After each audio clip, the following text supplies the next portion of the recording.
job is going to last for 6 months, they give you a work permit for those what? Period. What if there's an extension? You have to write for what? An extension. That is what? The validity of work permit. But if you are issued a work permit that exceeds 1 month, exceeds 1 day, if you have a job permit for 1 week, you have a job permit for 2 weeks, for 1 month, we carry out what is referred to as last minute what? Risk assessment. Daily. Last minute what? Risk assessment.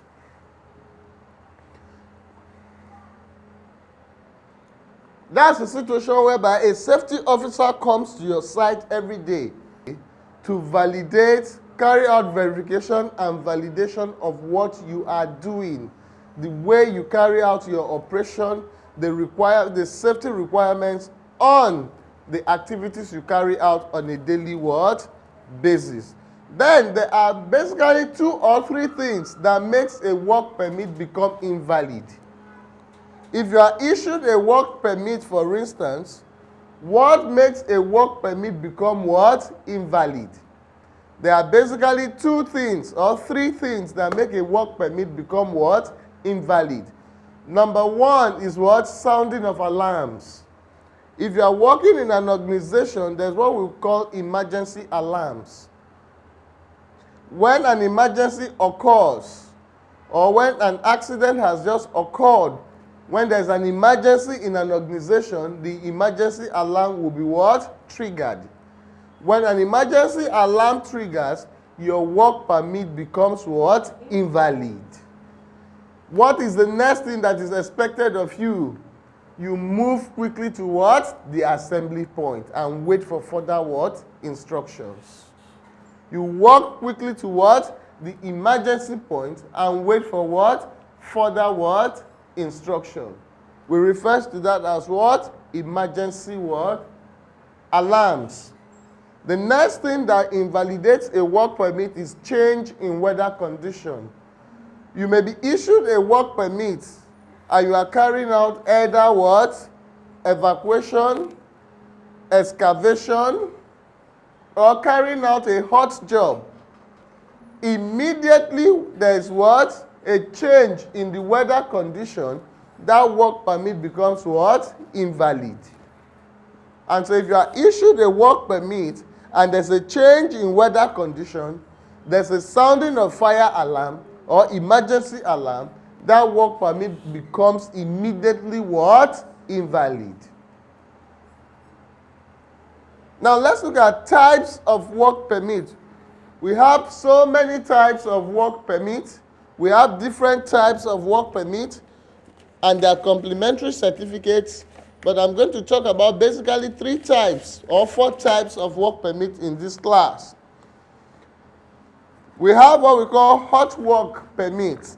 This is an example of what? A work permit. This is an example of what? A work permit. What I have here with me is an example of what? A work permit. Basically, permit to work, general details. Section 2 is talking about permit request, who is an on-site supervisor. Section 3 talks about persons engaging contractor or worker review. Section 4 is talking about the authorization personnel, who is giving you the authority to carry out this job. Section 5 or Section 6 talk about what? The PPE requirements on this site. The PPE requirements, and you also talk about what? The process for evacuating the premises in case of what? An emergency. Emergency phone lines and time at which this work will be closed out are also contained on the work permit. Now, what are the basic types of work permits? There are some work permits we refer to as hot jobs. When do you say a job is hot? A job is said to be hot when it has a tendency to lead to fire. When do you say a job is hot? When it has a tendency to lead to fire or explosion. Examples are grinding, When you go to oil companies, you see grinding. When you go to Lokoja, there's a lane of pipeline from Lokoja from Ajokuta down to Kano. They are laying pipelines from Ajokuta down to what? Kano. When you see the pipes, they are heavy pipes. Cutting of those pipes is a hot job because it can lead to what? Fire. We also talk about grinding. We also talk about what? Grinding. Grinding operation is also what? Can lead to what? Fire. We talk of welding. Welding can also lead to what? Electrical installations, sparks. They can lead to what? Fire. So we refer to some of these jobs as what? Hot work. Then there are jobs we refer to as what? Cold work.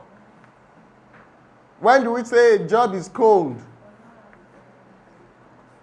It does not have the tendency to lead to what? Fire. Interior decorations. Painting. Painting basically is chemical what? Safety. What do you really need when handling jobs that have to do with painting? You need what we call the material safety data sheet. You need what? The material what? Safety data sheet. The material safety data sheet will tell you what is required in a what? Chemical. The chemical requirement of what? That product. The temperature at which it should be stored, how the containers should be disposed, procedures to be engaged in case of contact with the skin. Is it dangerous to aquatic life? Is it dangerous to environment? Is it dangerous? Is it toxic? All this will be contained in what? Your material what? Safety data sheet. So if you are dealing with any chemical, you have to take a look at what? The material what? Safety what? Data sheet of that material. Those are what? Cold jobs. Jobs that cannot lead to fire. Painting, industrial decoration, we refer to them as what? Cold jobs. There are jobs we refer to as excavation. There are jobs we refer to as what? Excavation jobs. What are the dangers of excavation jobs? A school in Enugu State was digging for water, and the next thing they saw is what? Fire. You can check. It's on YouTube, it's on Google. Those are excavation. If your husband is there, or your wife is there, your son is part of that team, and they are caught in the fire, how will you feel? There are also what? People who go in mining. They go to mine, and there's what we call caving in, and they are buried alive. Those are the dangers associated with what? Mining. And that's why before people go into mining, we have to carry out what? Underground inspection to know the nature of things within that environment. There's what we call buried services. In some areas, in this location, you have pipelines passing underground. You have electricity passing underground. You have gas pipes laid underground to homes. And so if you are going to carry out any form of underground work, you need to test and issue appropriate what? Work permits to ensure that people don't start excavation and don't finish it with their lives. And that is why we carry out what we call what? Excavation work permit for work that goes beyond the surface of the earth. So that people are not buried alive. People don't come across things that what? Can be dangerous to their life and what? Health. The last but not the least I'll mention is confined space. Confined space. When do you say a space is confined? One, she said limited oxygen. What else? There are basically three things that makes a space confined. When you are talking about a confined space, what is a confined space? Limited movement. Number one, when you look at oil and gas companies, when you look at construction industries, in construction industry you see what we call manholes. Do you know what we call manholes? If you go into buildings, there are some holes that help you gain access from one point to another. We refer to them as what? Manholes. When you go to construction, when you go to oil and gas sector, you see tanks. Have you seen them? You see tanks in oil and gas where they store different products. Those are also what? Confined spaces. You see trenches. You see ducts. You see silos. In agricultural sector, you see silos. At home, you see GP tanks. If you have ever entered a GP tank, you know what? The effect of what a confined space. So what do we say is a confined space? And when do we say a space is confined? There are three characteristics of a confined space. A confined space is a space that is big, first and foremost, big enough for what? Entry. That means somebody can go into the space and carry out a job activity. We refer to it as what? It is what? Big enough for entry. That is number one. Even though it is big enough for entry, number two, it is not meant for what? Continuous human occupancy. It is not meant for what? Continuous what? Human occupancy. And number three, it may contain in dangerous atmosphere. That's IDLH. Immediately dangerous to life and health. Why is it that it contains dangerous atmosphere? You may have sludge there. You may have what? Sludge. Leftovers. Toxic gases within what? The confined space. And what makes a space toxic? The oxygen level concentration. So what are the dangers associated with confined space? The dangers associated with confined space is that people can die in a confined space immediately.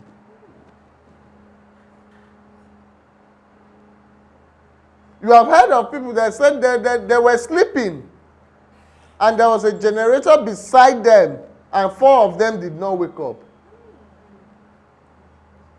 That's a result of what? Dangerous what? Atmosphere. The space is not conducive or not meant for continuous human occupancy. Because the space is not meant for continuous human occupancy, in case of emergency, it is difficult to easily come out. The atmosphere may be what? Dangerous. So when dealing with confined space, what are the things you need to do? First and foremost, you must ventilate the environment. That means you open up the place 72 hours before entry. At least 72 hours, that's 3 days before entry. The ventilation can either be natural or mechanical.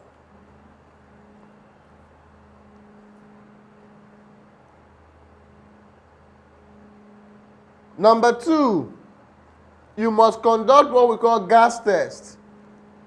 Conduct what we call what? Gas test. What is gas test?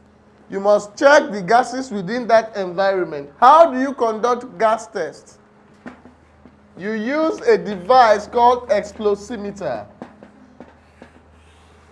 You use a device called what? Explosimeter. Organizations have different devices, but this is one of the most common. What?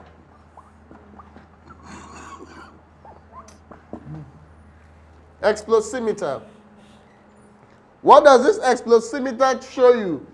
It shows you what we call the permissible oxygen limit.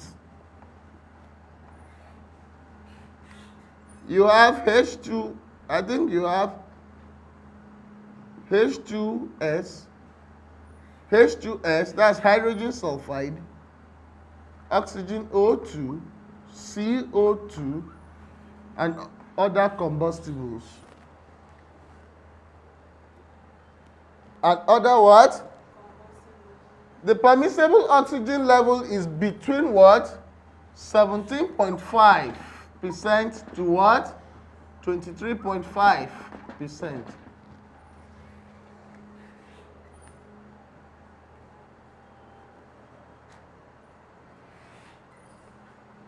When you carry out a gas test and the oxygen level is below 17.5%, that environment is said to be oxygen deficient. True or false?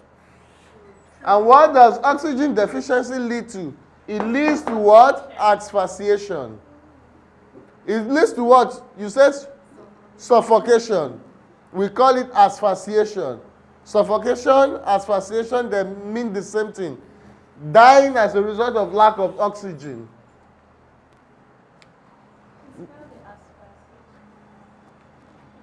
ASX is ASX FA. PHACIATION.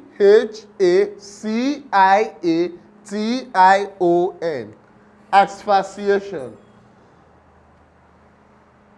Then when oxygen level is above 23.5%, we say that atmosphere is too rich to burn.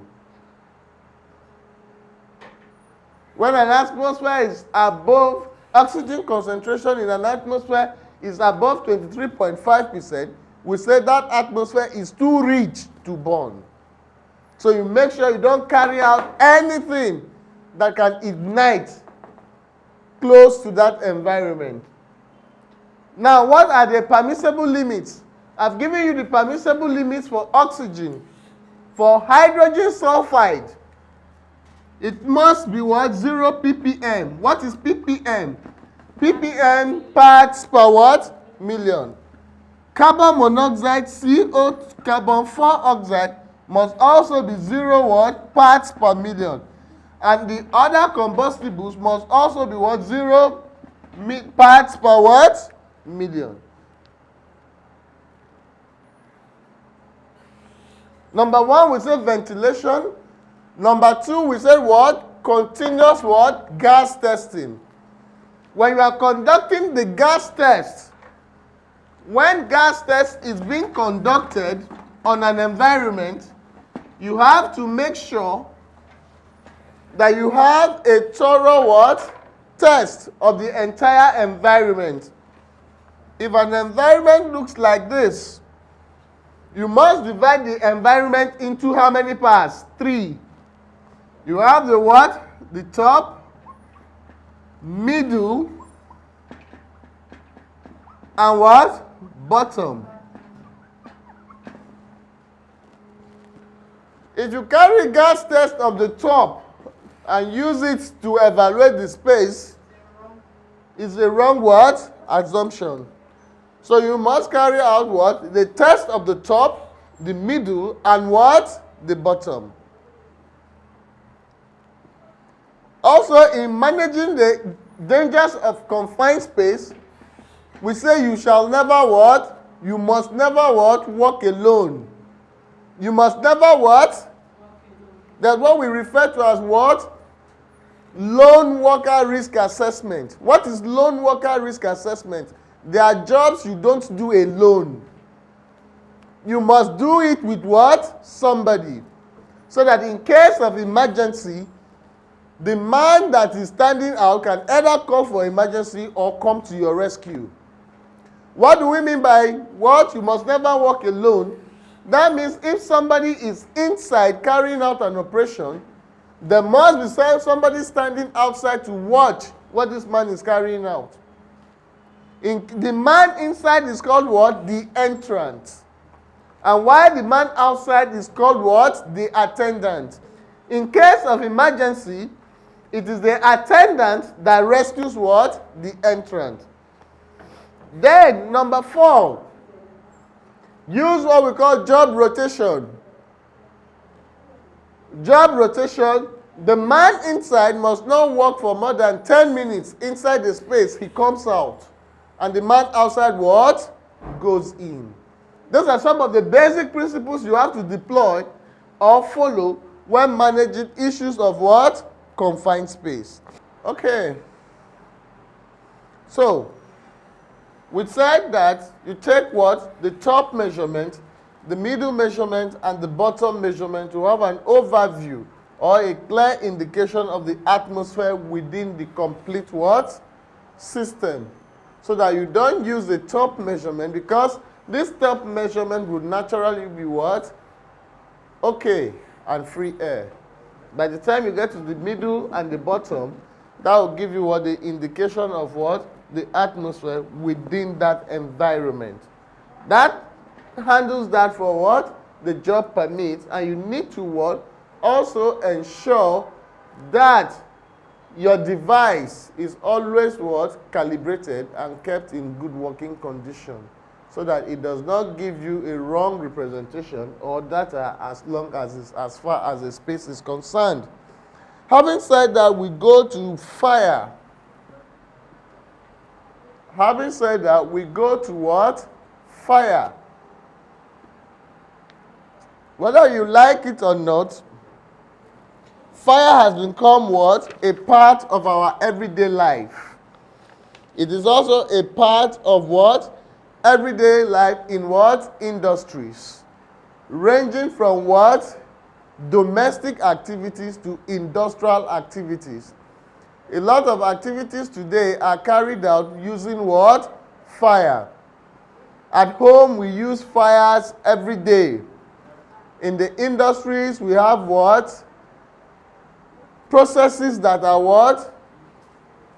Handled using what? Heat. And so you come to discover that in everything we do, from industries to domestic, we have what? Make use of what? Fire. And as such, we live with fire on a daily basis. And so you come to realize that we are always at risk of fire. And I always say that fire has its good sides, and it also has its what? Bad sides.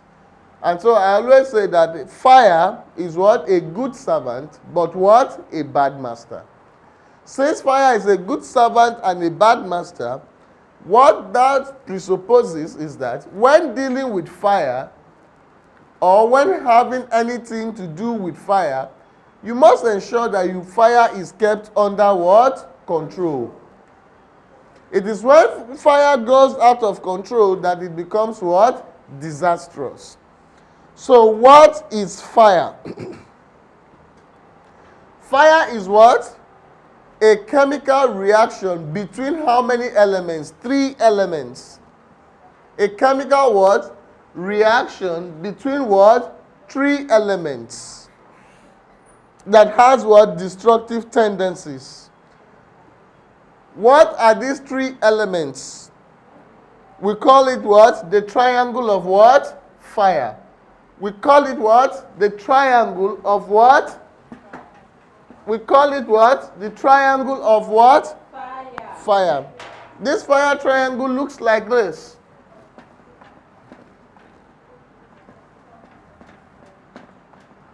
This is oxygen.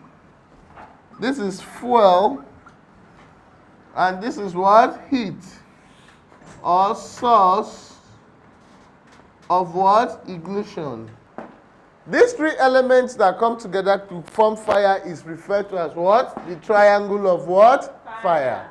It means that for fire to burn, 3 things must come together.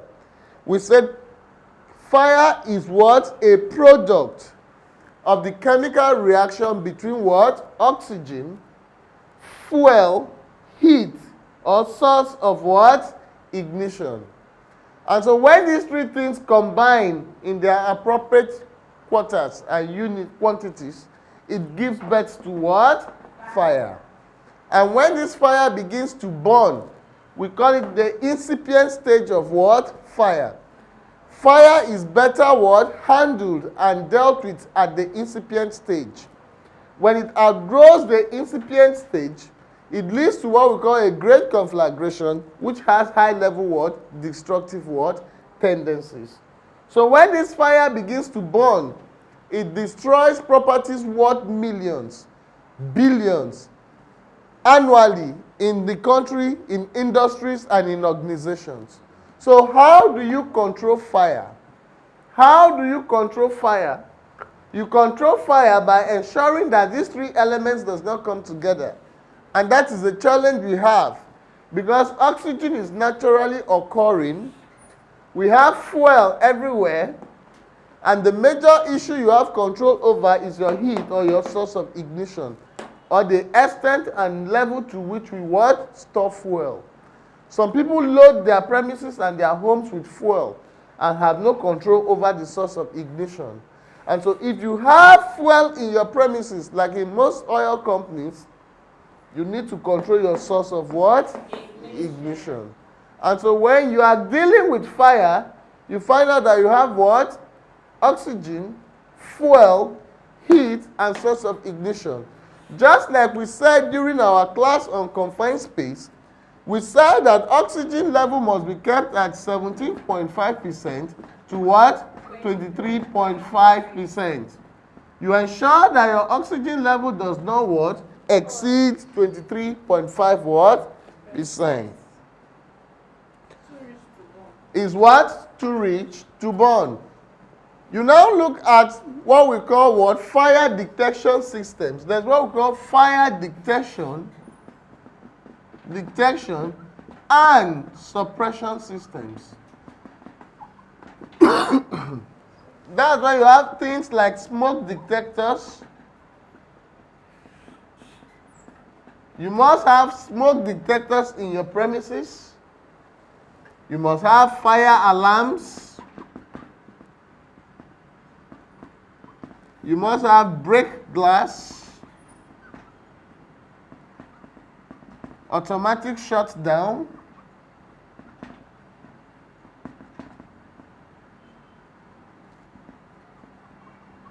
etc. You must also have trained, underline the word, trained what? Fire marshals.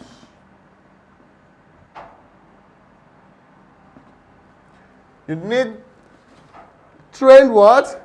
Fire marshals. You need materials like what we call sprinkler systems. Sprinkler what? Systems. Sprinklers. Water sprinklers. Water sprinklers. Foam cannons. Water system, water sprinklers, foam cannons. The last one, sir? Okay, sand buckets. Sand buckets. The last but not the least is what we call fire what? Fire extinguishers. Fire extinguishers. You need fire blankets.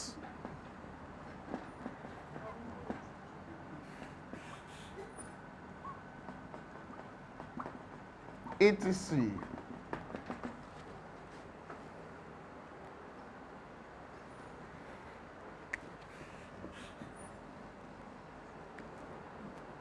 Then, we say what? Fire what? Extinguishers.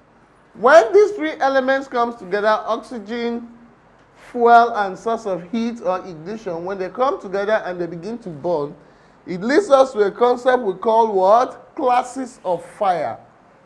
We have what? Different what? Classes of what? Fire. That's what we refer to as what? Class A fires.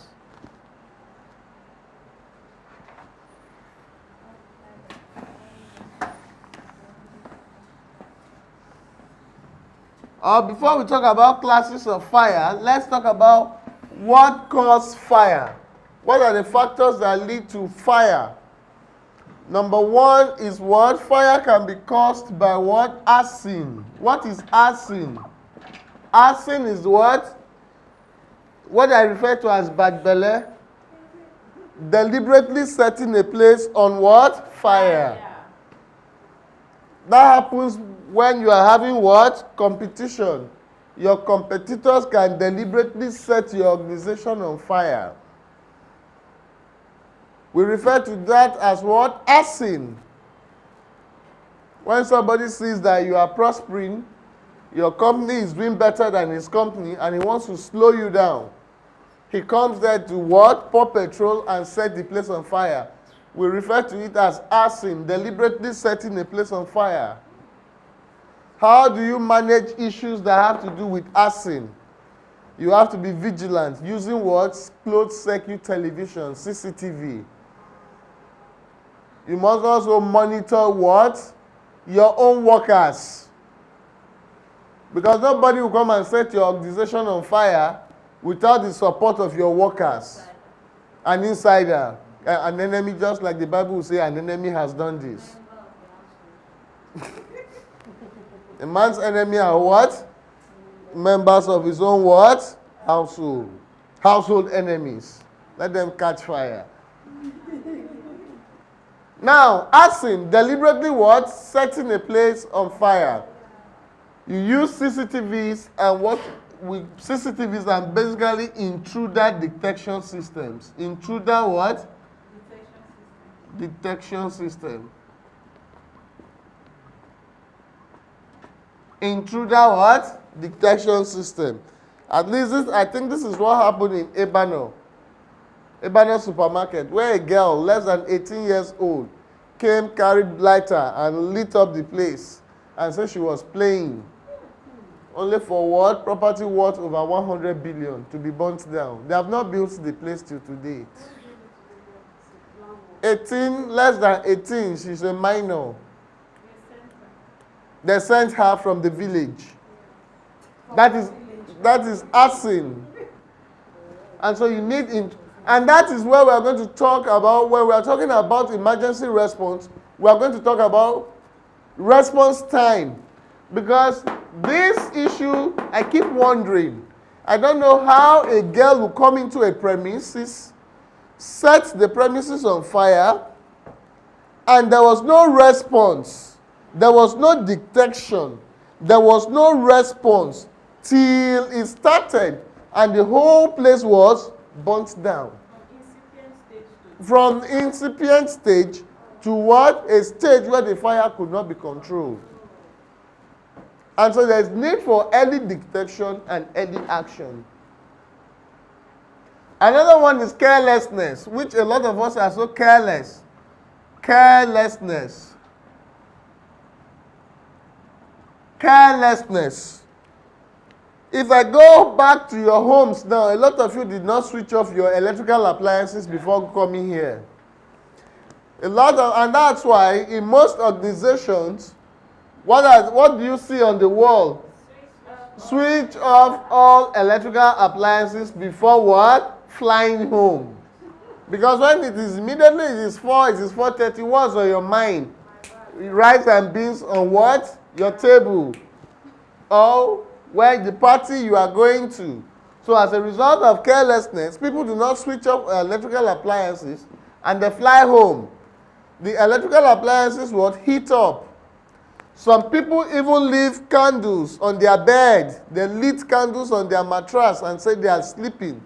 They sleep away only to be woken by what? Smoke in their dreams. That is what? Carelessness. That's what we refer to as what? Poor housekeeping. Poor what? Housekeeping. Poor housekeeping. You go to some organization, things are what? Disorganized. Emergency exits are blocked. Emergency exits are what? Blocked. Improper storage and handling of chemicals. You see people handling and storing chemicals beyond proportion. These are things that lead to what? Fire. These are things that lead to what? Fire. That leads to what? Fire. Fire.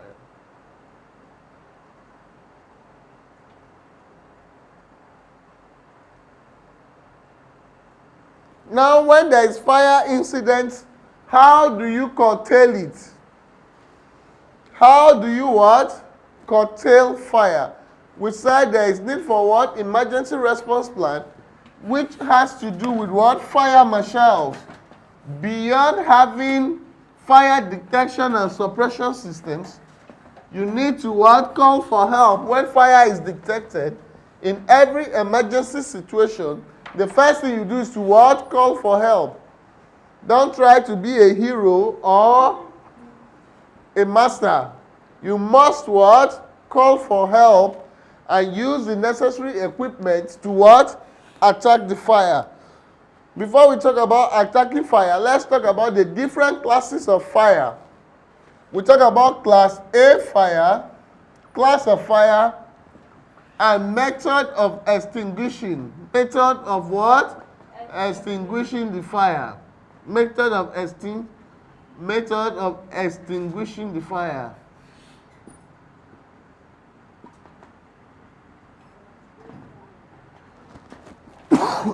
Class A fires are fires that come from what? That comes from what? Solid materials. Solids. How do you extinguish class A fire? We use what? Cooling systems. Cooling. What do you mean by cooling? Solids. Examples of solid. Paper, wood, sandals, plastics, chairs, and the rest of them. Did I talk about poor housekeeping? Yes. Now, class B fires are fires that come from what? Liquids. These liquids can be described into what? Flammable liquids and non-flammable liquids. But basically, let's leave class B fires at what? Fires that come from what? Liquids. Like your ethanol, paraffin, wax. How do you extinguish class B fires? You use a fire extinguisher called what? Carbon 4-oxide fire what? Extinguishers. So in addition to this cooling, which is the use of water, some people use what? Sand buckets, sand. From closely related to this is class C fires. Class C fires are fires that come from what?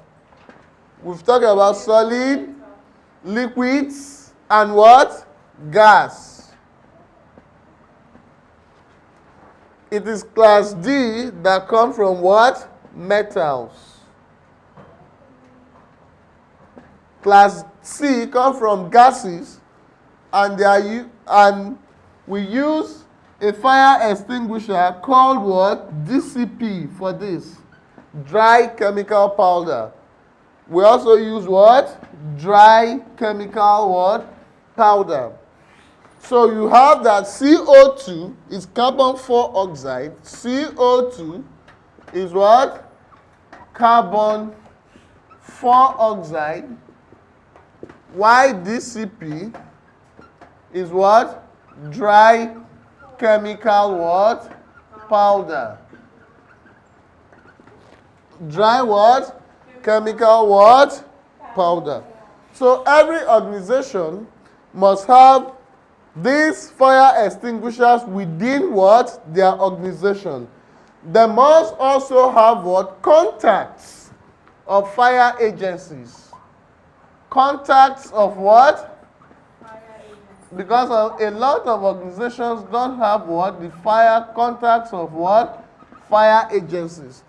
Then there are some organizations that fail what we call joint occupier of premises. You know, it is everybody's cow that dies. If you are living in a premises, you must also come together and conduct what we call fire risk assessment and develop enough sufficient emergency what? Response plan. Apart from this, all the organizations must have what? Train what? Emergency responders. They must also have what we call fire blankets. Fire what? You must also have what? Fire what? Like our sisters. Before I talk about these fire blankets, I'm going to talk about the method of extinguishing fires. What are the methods of extinguishing fires? Each of these elements, if you are taking out one of the elements we talk about, you are extinguishing fire. We said 3 elements must come together for fire to burn. Is that not? Yes, sir. So we talked about oxygen, we talked about fuel, we talked about heat, all sorts of ignition. So if you are cutting out the heat, what method are you using? Ma, is that smothering? When you are removing the heat, is that not cooling? When you are removing the heat, you are what? Cooling.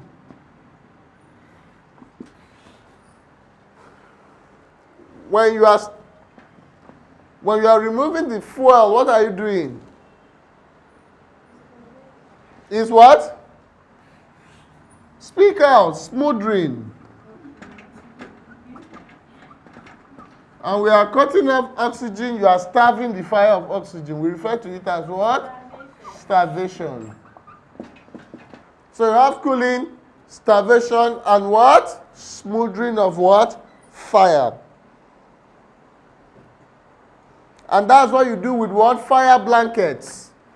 Both domestic fire blankets and industrial fire blankets. In case of fire emergencies, you use the blankets to cut off what? Oxygen. If you have used a fire blanket before, you find out that when immediately you remove the fire blanket, there can be what? A backlash.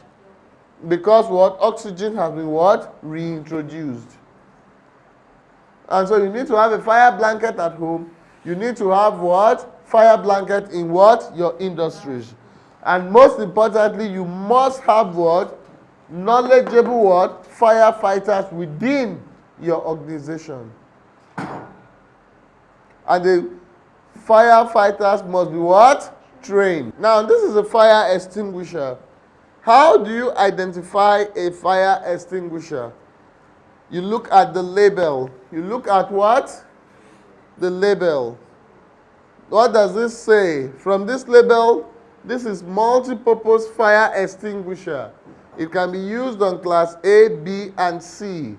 So this is what? A dry chemical powder fire what? Extinguisher. So this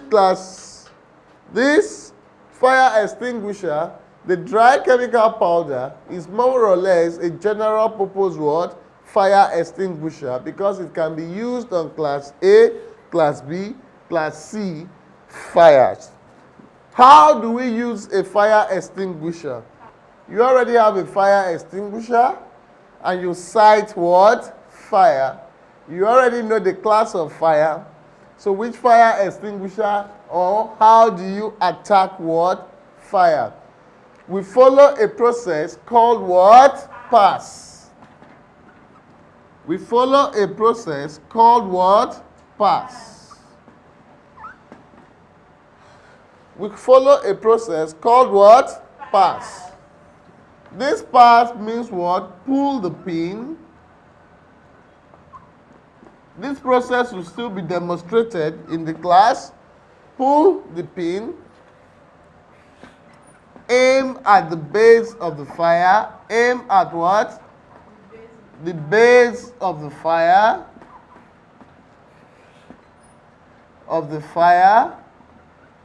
The first S says squeeze the lever. The lever, that is to discharge the content of the fire and sweep from left to right. Sweep from what?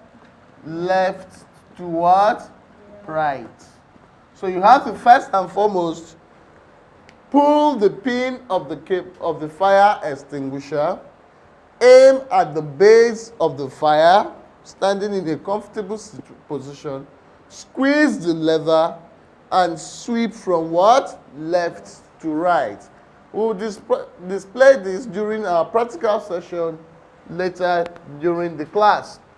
So, main fire extinguishers and all your fire apparatus, your water sprinklers, your nozzles, your fire water tanks are supposed to be placed on what? Preventive maintenance.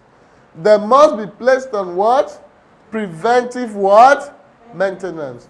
I've seen situations and instances where people just procure fire extinguishers and leave them there.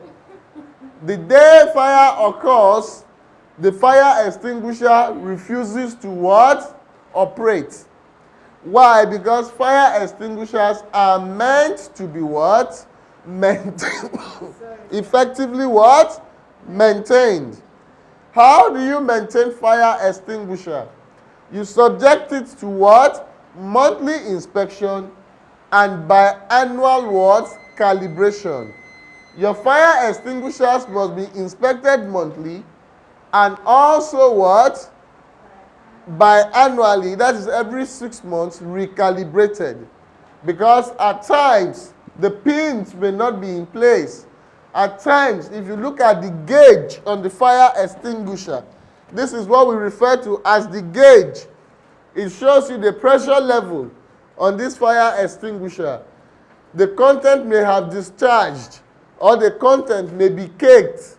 And so, if the content is caked and the content has been discharged, there is need for recalibration.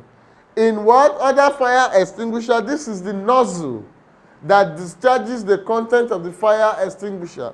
There may be leaks around the nozzle. And around this junction, please, the fire extinguisher may be experiencing leakages. And so it may be on its own and it is completely discharged. And due to the lack of inspections, due to the lack of calibration, the day the fire outbreak starts, you run to it and it does not respond. It's because your fire extinguisher is not what? Exposed to what? Calibrations for every 6 months. We want to talk about Unsafe Act audits. We said accidents are caused, true or false? And who caused accidents? We say accidents are caused by human beings. And how do human beings cause accidents? We say that accidents are caused through what? Unsafe acts, and on what? Unsafe behaviors. And so when people engage in what we call unsafe behaviors, we find out that for us to be able to manage what the behavior, because human behavior is one of the most difficult things to change and control. And so for you to have a positive safety culture in your environment, you must be able to change the behavior of your workers from being unsafe to what? Safe behaviors. And so for you to achieve that, you must deploy a system called behavioral-based safety management. Behavioral-based what? Safety management, which is BBS. Behavioral what? Based safety management systems. And one of the elements that you are going to look out for is referred to as Unsafe Act audits. So how do you conduct Unsafe Act audits? You find out that in conducting Unsafe Act audits, there are some basic principles to follow or simple procedures to be what? Adhered to. Simple processes and procedures to be adhered to. What you do basically is first and foremost, for instance, a forklift operator. If a man is operating what? A forklift, for instance. You find out that a forklift operator or forklift operation is basically referred to as what? Potential high risk or a high risk operation. Since forklift operation is a high risk operation, anybody driving your forklift must drive the forklift or operate the forklift with the highest level of what? Concentration. And so if a forklift driver is going to what? Carry out forklift operation, you must ensure that first and foremost, he's totally and effectively what? Concentrating. And that's why one thing you must do for your forklift drivers is to subject them to alcohol and drug tests on a periodic basis. Apart from that, apart from subjecting your forklift drivers to alcohol and drug tests, you must carry out periodic what? LPO, or loss prevention observation, or what some organization refers to as unsafe out audit from time to time. How do you do that? You do that by observing the operation. You do that by what? Observing, first and foremost, is what? Observing the operation. And so when an operation is being carried out, you need to what? First and foremost, observe the operation. And so in carrying out what? Unsafe act audit. And what is unsafe act audit? You are trying to find out why do people behave the way they do. Why do you want to find out why people behave the way they do? You want to find out why people behave the way they do in order to correct what? The unsafe acts and unsafe behaviors. If you are able to correct the unsafe acts, you are able to correct the unsafe behaviors, you definitely have what? An effective and efficient what? Workplace. So how do you carry out this unsafe act audits? First and foremost, you observe what? The operation. The instance here is what? Observing the what? The forklift driver. If you are going to observe the forklift driver or forklift operation, the next step is we are advised to inform the worker. Inform the worker 30 minutes before observation. 30 minutes before what? Observation. At that period of time, at least, there are two people involved now.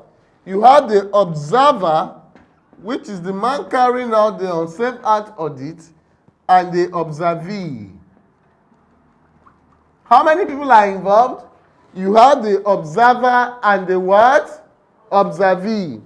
So the observer is the man observing the observee. Let me quickly note here that there are different types of what? Unsafe act audits. This unsafe act audit can be pair to pair, pair to what? Pair to pair. There's pair to pair. There's supervisor to what? Manager. And there's manager to supervisor. So you can talk of pair to pair. Pair to pair unsafe act audit is when people at the same level conduct, the observer and the observee are at the same work level. Supervisor to manager or manager to supervisor is when a superior carries the audit on his subordinate, or when a subordinate carries out the audit on the superior. We refer to it as either supervisor to manager or manager to what? Supervisor what? Observation. We said you inform the worker 30 minutes before what? Observation. When the time for the unsafe act audit starts, what you do is that you get to the site of operation. Get to the what? The site of what? Operation. When you get to the site of operation, you observe. The next thing is to observe the individual. Individual carrying out the operation. Carrying out what? The operation. What are the tools you use to observe? Or what are the tools you use to benchmark the individual? You have your job safety analysis. You have the job safety analysis. You have the job safety analysis. You have your work instruction. you have your work instructions, and you have your job safety analysis, you have your work instruction, and even catalogs. You can equally make use of what? Your catalogs. What are you doing? You are trying to observe the individual, if this individual is carrying out what?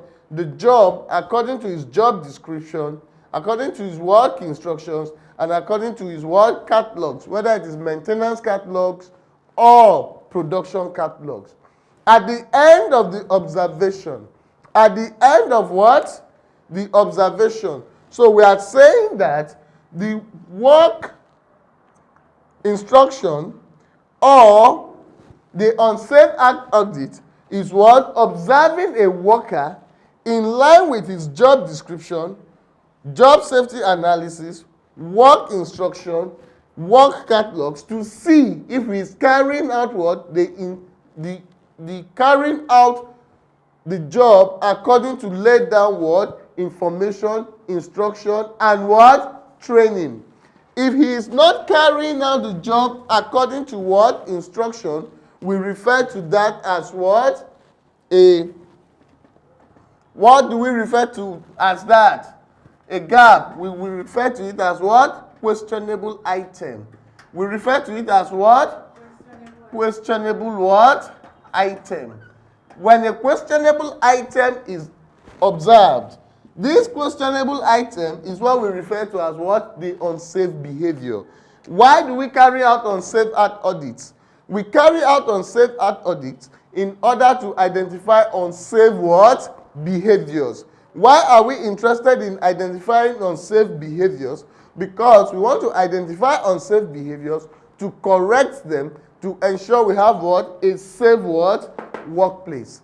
So in order to have a safe workplace, we need to carry out what? Unsafe Act audits to identify unsafe behaviors, which we refer to as questionable items, and what? Implement what? Controls. And the controls you are going to implement is either what?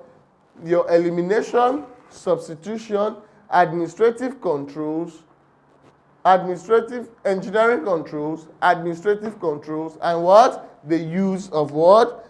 PPEs. So most times in carrying out Unsafe Act audits, you observe to ensure that people carry out instructions or carry out their operations according to laid down principles, procedures, and what? Guidelines. The last but not the least for today is job safety what? Analysis. In this section, we are going to be looking at what? Job safety what? Analysis.